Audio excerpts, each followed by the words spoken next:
So this is exactly how he finds all his presets. The majority of chord progressions that you use are shaped around this one right here. Here's the exact preset that was used in No Complaints. This is a VST that not many people but Metro uses a lot. Here's a prime example of this in a beat that he made called Darth Vader. Here's an example of this in a beat that he made called Thug Life by 21 Savage. Alright, what's good YouTube? White Guy Makes Beat tutorials here. So in this tutorial, I'm going to be going over exactly how Metro Boomin makes those signature dark melodies that he's known for. In this tutorial, I'm going to be going over how he makes his melodies and chord progressions, how he makes his drum patterns, some melodic and sound selection tips, his go-to effects, as well as various remakes of Metro beats, as well as my own that apply to things I'm going to talk about in this tutorial. Also, if you want any of the drums or samples that are used in this tutorial, there's a link in the description where you can download them completely free. Also, I just dropped my first drum kit, Most Wanted Volume 1 is out. There's a link in the description if you want that. I'm also giving it away tonight on my Instagram at FinnaFinesse, so make sure to go follow that post and check it out. But yeah, let's talk about melodies. So for Metro beats, or just any scary beat in general, the majority of chord progressions that you use are shaped around this one right here.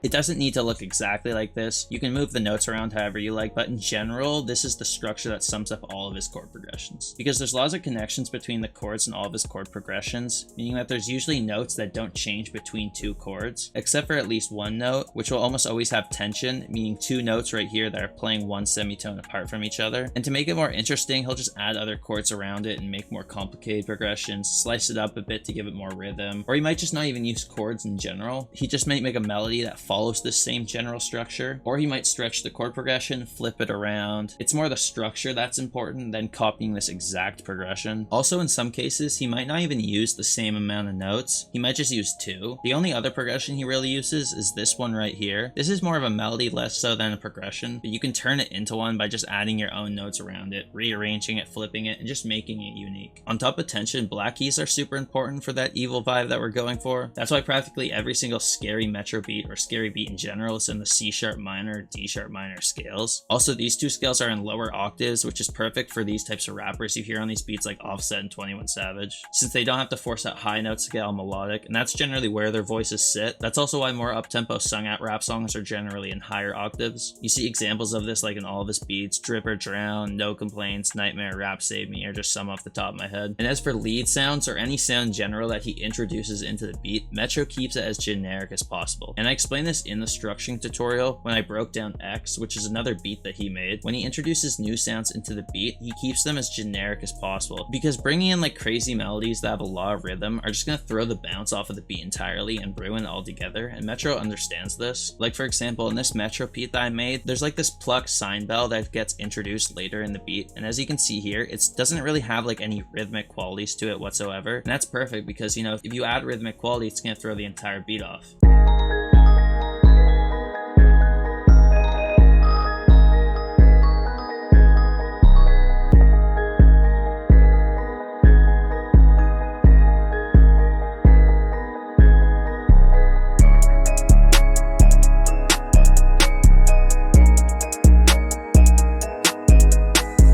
Apart from that, that's honestly all you need to know when it comes to making melodies. So let's talk about sound selection. So you want to go for the evil vibe, so like the typical stuff that you would hear in like a horror movie, for example. Stuff like bells and strings, lots of analog stuff, and lots of reverb and effects. The best plugin for this by far would be Omnisphere. A lot of people don't know how to find the right presets in Omnisphere, and that's why they tend to not use it. But as for Metro, he knows exactly how to find the right sounds, so he uses it a lot. So this is exactly how he finds all his presets. What you want to do is go into Omnisphere and literally take any bell sound that you want. Pick one ideally that has like reverb and effects already on it. And what you want to do is come over to main here and then select layers, and you want to click on whatever you have selected here. For you, it's 100% going to be different if you do a different preset from me. Then when you click it, you want to go category and you want to select synthesizers. Then you just want to browse through presets as you like. There's plenty of great ones in here that are perfect for these types of beats. And as you go through them, you'll probably notice a lot of presets that you've heard in familiar Metro beats. I personally heard like quite a few, and whenever I remake a Metro beat, by default, I go to these banks. From this category alone, I've heard presets that were used in No Complaints, practically all of Perfect Timing, Darth Vader, Run Up the Racks, Ghostface Killers, and Nightmare from Without Warning, 10 Freaky Girls, 10 AM, and a few others. Generally, when you're picking sounds also from here, stick to like soft ones, you know, those are the ones that are ideal, specifically like sign sounds. So if you come across a preset you like, you can just do what I talked about in the last tutorial and just go over to Sound Match and just keep browsing until you find one closer to what you're looking for. But yeah, that's basically all you gotta do. There's so many great presets in here. Apart from Omnisphere, Electra X is pretty good if you don't have it. There's also this really underrated contact library that Metro uses a lot. It's called The Attic. It has a bunch of those similar analog bell synth presets that we're looking for. For example, here's the exact preset that was used in No Complaints. It's called EP Dark 2 Chord Piano. I made a similar melody with that preset in a beat that I made. It sounds like this.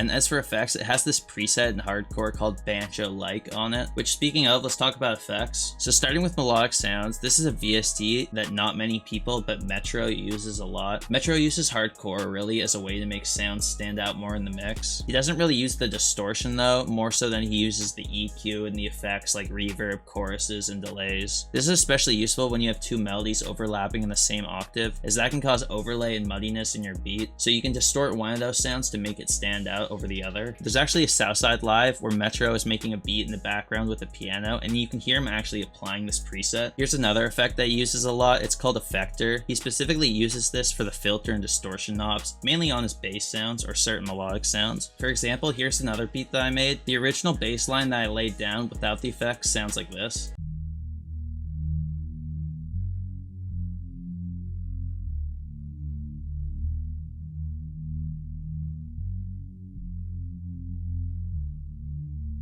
And with effects, it sounds like this.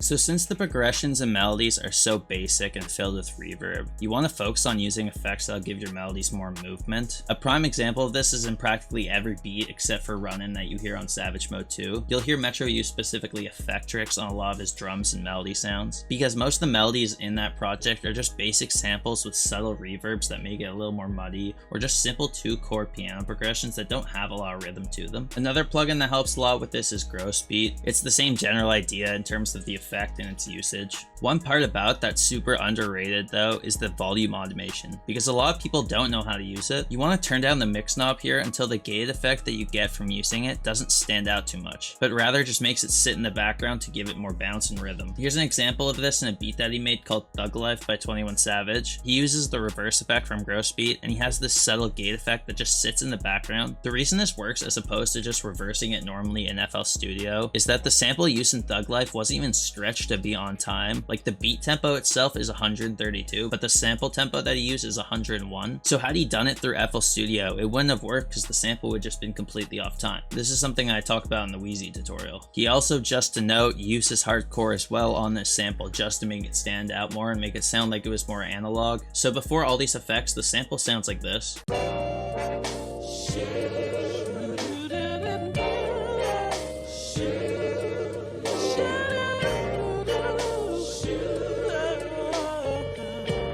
But with all the effects added, it now sounds like this.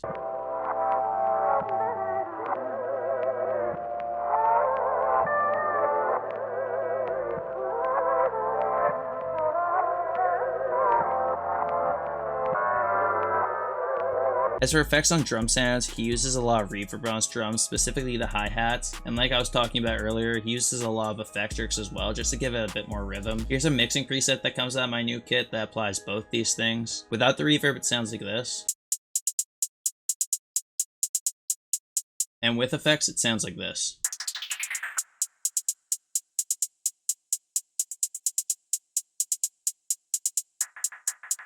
It's subtle, but it definitely does make a difference. The Effectrix gives it more bounce and rhythm and uniqueness to that basic pattern that we had before, and the reverb just helps the hi-hat sit in the background and not overlap on the beat and throw the artist off. But apart from that, there's nothing crazy going on with his drums in terms of effects. He keeps everything dry, and you should too, because we want the drums to be the forefront of the beat and just stand out. Also mainly because all our melodies already will have a bunch of reverbs and effects on them, so there's not much space to really do that kind of stuff. One other thing I do want to mention, I talked about in the Suicide Boys tutorial, but try making beats with the gross beat halftime effect on. One of the benefits of this is you can soften up certain sounds because they're going to get stretched out more when you apply this effect. It's hard to put in words, but it's more something you can only really understand when doing this, and I know Metro does it a lot, so you should too. It also allows you to create melodies that you normally never would if you had not applied gross beat in the first place. Here's a prime example of this in a beat that he made called Darth Vader. It's on Without Warning. Once again, just to emphasize on something I've been talking about in this tutorial, the preset once again comes out of Omnisphere in the synthesizers bank. It's called Love Signs A, and the melody itself was made entirely with gross beat on it. This melody without gross beat doesn't even work, and it's not something that you would ever make had you not put it on originally. So I'll let you listen. Without gross beat, the melody sounds like this.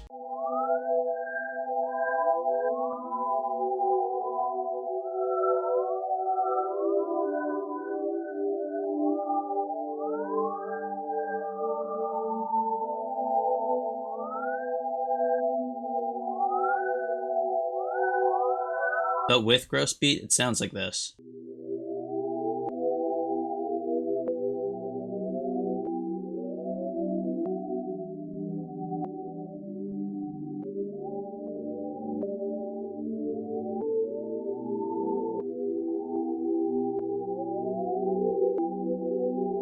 Yeah, but that's it for effects. So finally, let's talk about drum patterns. So as for drum patterns, they're all super generic trap drums, nothing that special. The only major thing to note from it is that Metro Boomin doesn't make like the traditional 8 to 16 step patterns, but usually what he does is he'll make an entire 32 step pattern, meaning that he'll have his drums stretched out to be 4 bars long. Also, he'll sometimes have switch ups in his drums to make like the beat more interesting. And I'm not talking about taking out and bringing in certain sounds because everyone does that. I'm talking about making drum patterns that are completely different from the one that was playing prior in the beat. This, however, does need to stay consistent with how you change the melody as well, meaning that when he does this, it's usually because he's changing up the melody as well. So don't just have the same melody playing and completely change the drum pattern altogether, or vice versa. Either change both or don't change it at all. There still will be repetition though. The only thing that really changes is that he'll usually have like a hi-hat, snare, kick, or 808 roll that just plays at the end to change up the beat a little bit. Here's a prime example of the 5 main rolls that he uses in the majority of his beats.